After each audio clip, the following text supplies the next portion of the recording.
On that occasion, they thought, okay, they haven't come to this one, maybe they'll come to the next one.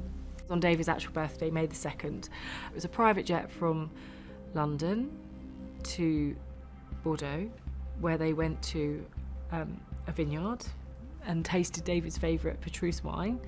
It was a private jet back to Paris for dinner at L'Ami Louis, which is one of David's favourite restaurants. They didn't go to that either. And so David was heartbroken.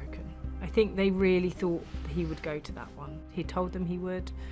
And so at that point, Victoria became furious. David became upset. I think Victoria was furious that David was upset, and she was furious with her own son. So then this brings us to May 4th. So this is where it's been David's 50th birthday, his actual birthday. Then the family ended up coming back and continuing the celebrations at Core, which is David's favourite restaurant in Notting Hill. We know that they were invited to all of the celebrations. Sources have told us that Brooklyn was very much invited. So of course, they're really upset. The siblings, Romeo and Cruz, just, are done. David and Victoria are completely done with Nicola. There was no way back. After that, following day, David releases a series of pictures of this boys' fishing trip to the Scottish Highlands. And there are loads of pictures of them on fishing boats. This break took place 2 days before the big family party in the Cotswolds.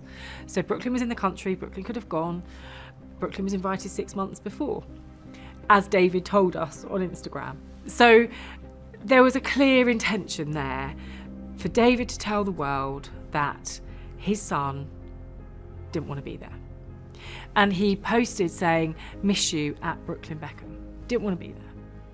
And so that, when you see that, you're like, oh my God. I think the most significant takeaway from those pictures were that David didn't have to put them out there.